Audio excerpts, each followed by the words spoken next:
अनंतकोटी ब्रह्मांड नायक राजाधिराज योगिराज परब्रह्म सद्गुरु श्री स्वामी समर्थ महाराज की जय।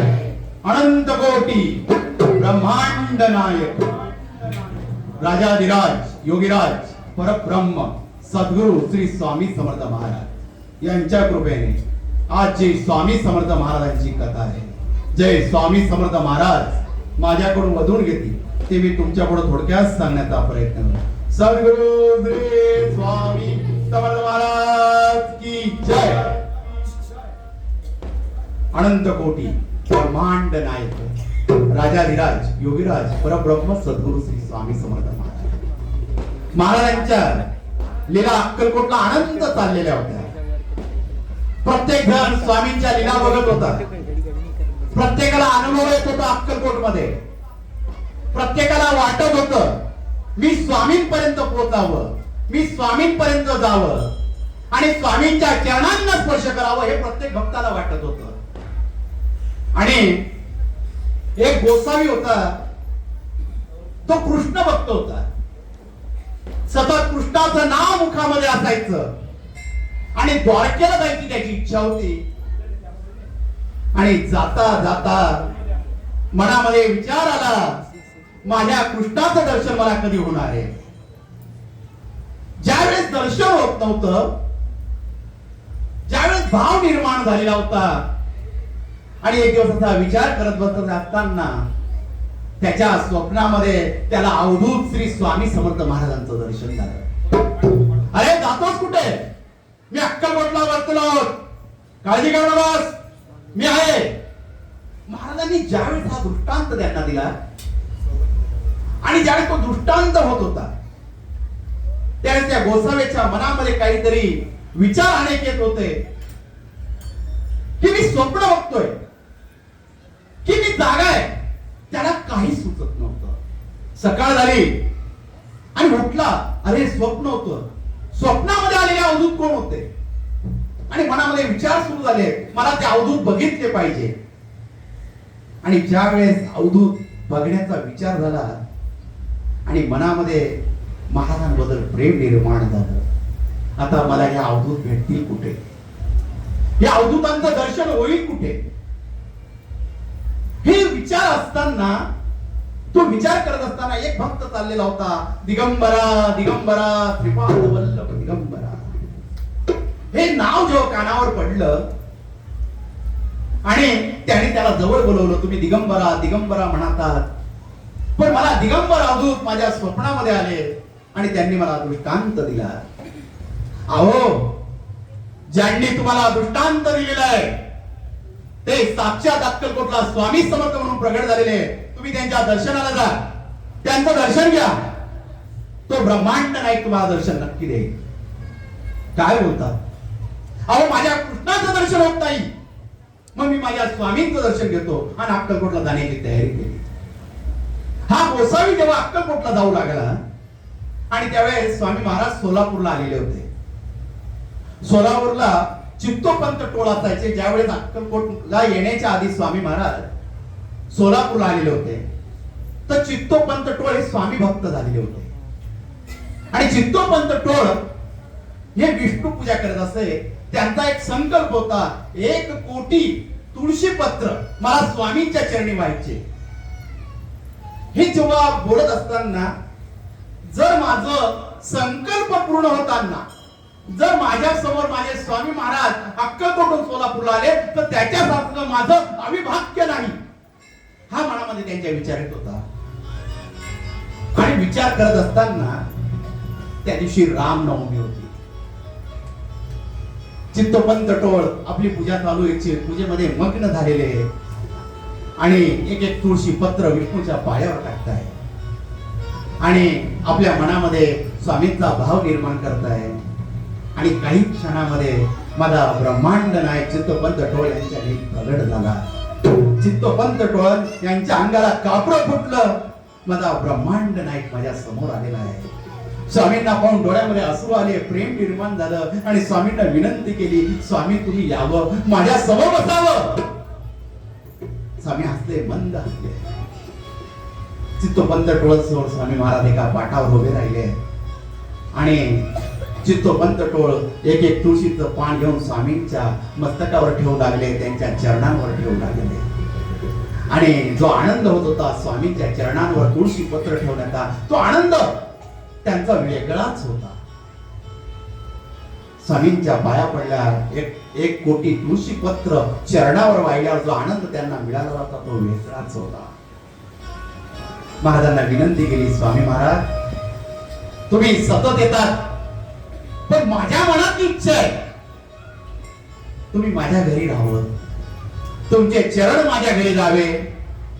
आणि त्यावेळेस स्वामी महाराज तथास्तु बोलले आणि काही क्षणामध्ये त्या पाटावर स्वामींचे चरण कमल उमटले. आज सुद्धा अक्कलकोटला जोशी मठामध्ये गेला तर ते पाठ पाहायला भेटल ज्याच्यावर स्वामींचे चरण कमल आजही उमटलेले तुम्हाला देखील दर्शन घ्यायला मिळेल. चित्तोपंतांना तो आनंद झाला, ते पाठ आपल्या गळ्याशी लावलं आणि स्वामी महाराज तिथून अदृश्य झाले, अक्कलकोट मध्ये आले. चित्तोपंत टोळ स्वामींचा शोध करू लागले आणि ते अक्कलकोटला निघाले. महाराज वटवृक्षाच्या छायेमध्ये बसलेले होते. अनेक भक्त स्वामींचं नामस्मरण करत होते आणि तो दिवस होता रामनवमीचा. आणि ह्या गोसाव्याला ओढ लागली होती स्वामींची, जो स्वप्नामध्ये दृष्टांत दिलेला होता त्या अवधूताची. आणि काही क्षणामध्ये तो अक्कलकोटला येऊन पोहोचला. महाराज वटवृक्षाच्या छायेमध्ये बसले असताना हा गोसावी स्वामींना बघतोय, डोळे भरून जात आहे. जे स्वप्नामध्ये मला दर्शन दिलं, जो दृष्टांत दिला, तो ब्रह्मांड नायक माझ्या समोर बसलेला आहे. हात जोडत जोडत स्वामी समोर येत आहे. आणि त्यावेळेस स्वामी महाराज त्याला कृष्णाच्या अवतारामध्ये दर्शन देत आहे. ते दर्शन हा गोसावी घेत असताना त्याचे डोळे भरून आले आणि त्यावेळेस स्वामी महाराज साक्षात रामाच्या रूपामध्ये त्याला दर्शन देत.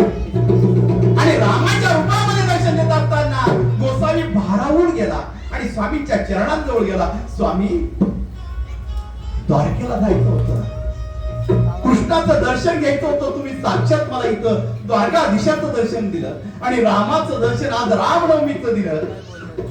स्वामी मंद हसले आणि स्वामींनी हात उचलला आणि स्वामी माझे बोलू लागले, मला राम जन्मला, मला राम जन्मला, तो अयोध्येला आला आणि माझा अयोध्येला मला राम जन्म घेतला. आणि त्या ठिकाणी स्वामी महाराज साक्षात राम जन्माचं, रामाने घेतलेला जन्म तिथं सांगू लागले आणि माझ्या रामाचा जन्म झाला हे साक्षात माझ्या ब्रह्मांड नायकाच्या मुखामुखी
आणि राम जन्म झाला. स्वामी महाराज बोलत होते, राम जन्माला आला, राम जन्माला आला. आणि रामायण मधला एक प्रसंग त्यावेळेस सांगितला जातो, ज्यावेळेस रामाचा जन्म झालेला होता आणि चारी भावांना पाळण्यांमध्ये झोपवलेलं होतं समान, तर त्यावेळेस लक्ष्मण रडत होता.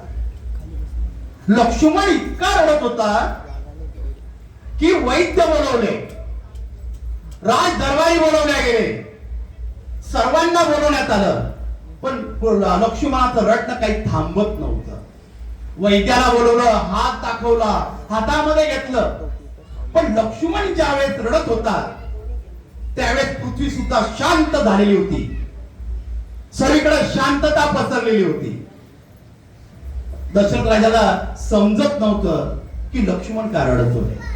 त्यावेळेस वशिष्ठ मुनी त्या ठिकाणी आले आणि वशिष्ठ मुनींनी लक्ष्मणाला बघितलं, आपल्या हातामध्ये घेतलं आणि रामाच्या चरणाजवळ झोपवलं. त्यावेळेस लक्ष्मण लगेच शांत झाला.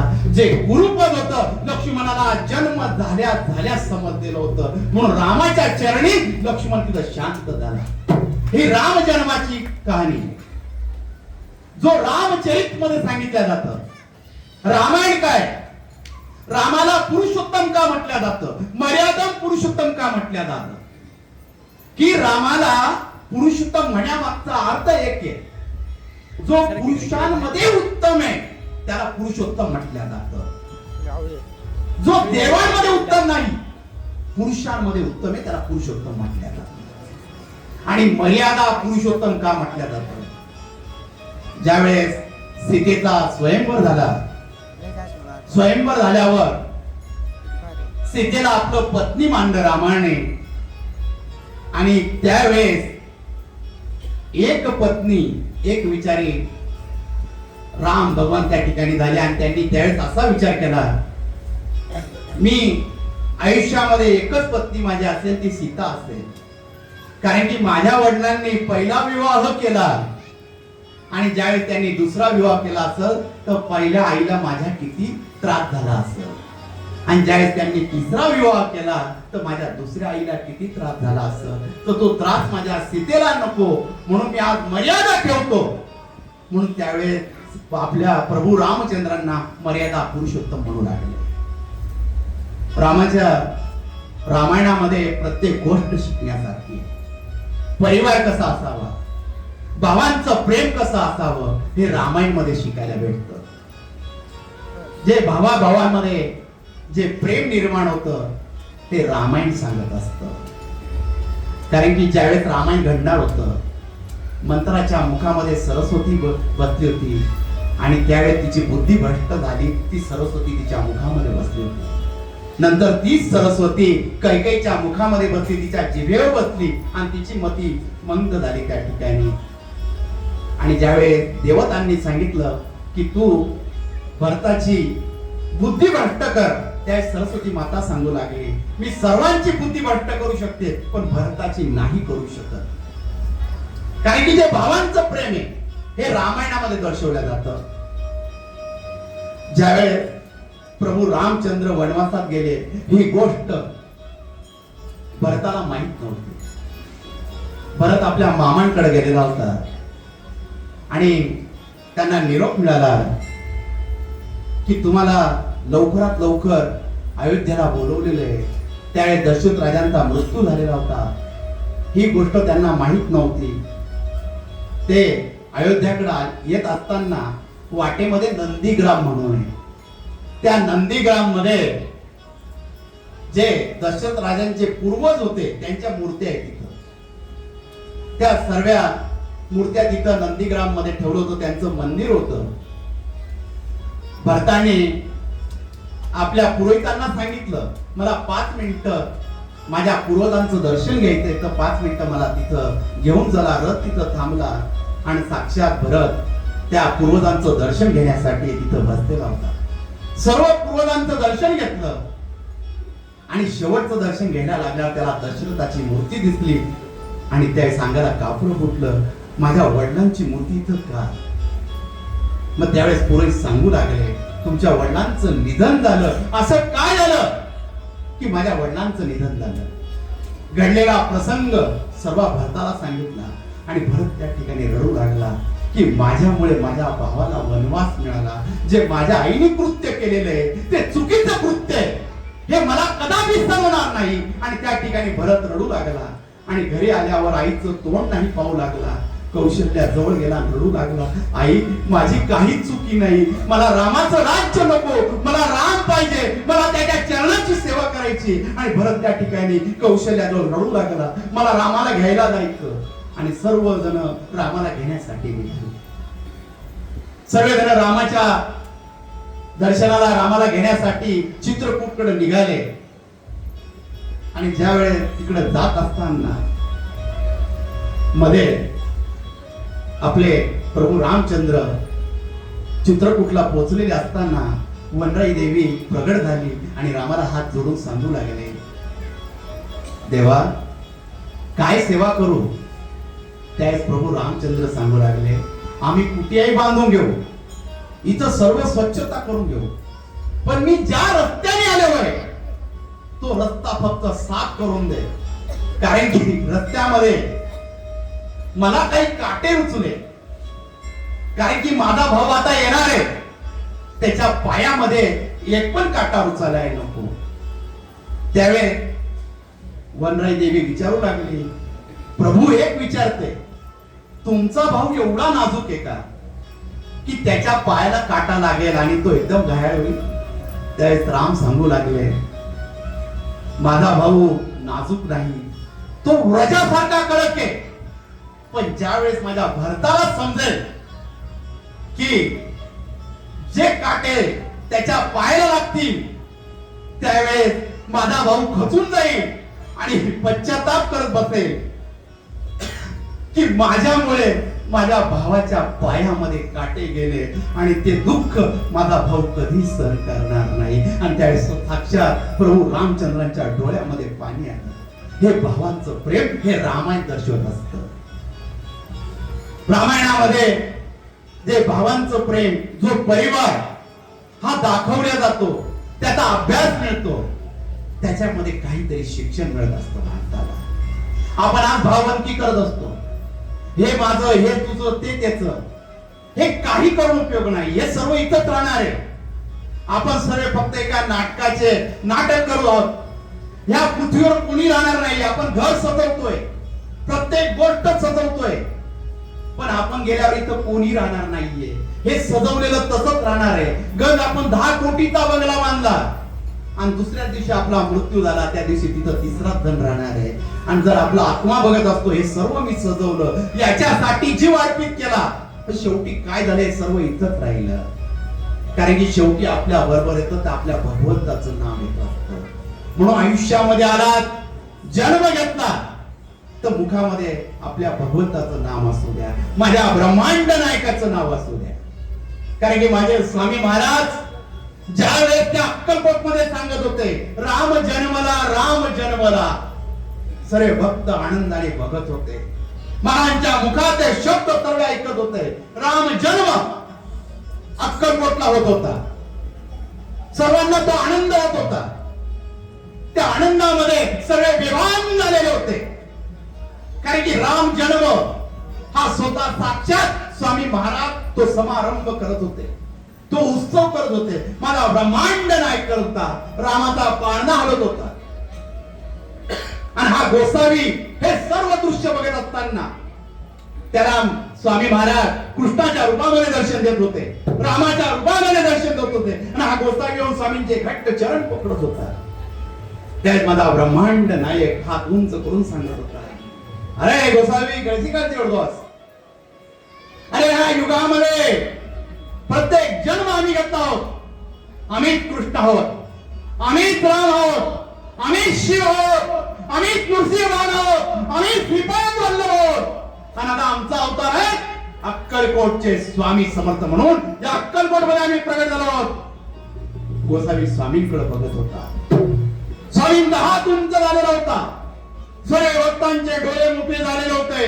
कारण की स्वामींचं स्वरूप सर्वांना दिसत होतं, स्वामींचं दर्शन होत होतं. ब्रह्मांड नायक आपल्या समोर उभा आहे आणि ज्यावेळेस स्वामींच्या चेहऱ्यावर तेज येत असतं तर हजारो सूर्य एकत्र होत असते, एवढं तेज माझ्या ब्रह्मांड नायकाच्या चेहऱ्यावर येत असते.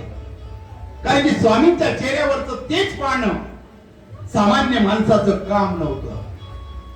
स्वामींचं तेज तो भक्त पाहत असते, त्याच्यामध्ये ती शक्ती जो संचार त्या भक्तामध्ये असते तो स्वामींचं तेजस्वी रूप बघत असते. आणि ते भक्त सर्व स्वामींकडे बघत होते आणि स्वामींचं तेज आपल्या डोळ्यामध्ये साठवत होते. सर्व आनंदात होते, सर्वांच्या चेहऱ्यावर आनंद होता आणि माझ्या ब्रह्मांड नायकाच्या चेहऱ्यावरचं स्मितहास्य निर्माण झालेलं होतं. सर्वजण हात जोडून स्वामींकडे बघत होते. सर्वांच्या मुखामध्ये स्वामींचं नामस्मरण होतं आणि सर्वजण भजन गात होते. श्री स्वामी समर्थ, जय जय स्वामी समर्थ, सद्गुरु स्वामी समर्थ, जय जय स्वामी समर्थ. महाराज श्री स्वामी समर्थ, जय जय स्वामी समर्थ. सद्गुरु स्वामी समर्थ, जय जय स्वामी समर्थ.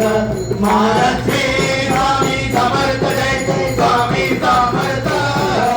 सद्गुरु स्वामी समर्थ, जय जय स्वामी समर्थ. महाराज श्री स्वामी समर्थ, जय जय स्वामी समर्थ. सर्वांच्या मुखामध्ये स्वामींचं नाव होतं.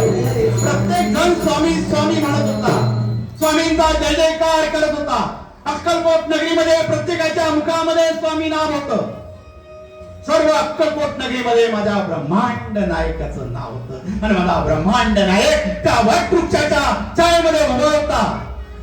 कमरेवर हात ठेवला होता, एक हात उंच केलेला होता आणि प्रत्येक भक्ताला आशीर्वाद देत होता. भिऊ नकोस, मी तुझ्या पाठीशी आहे. ही स्वामी भक्त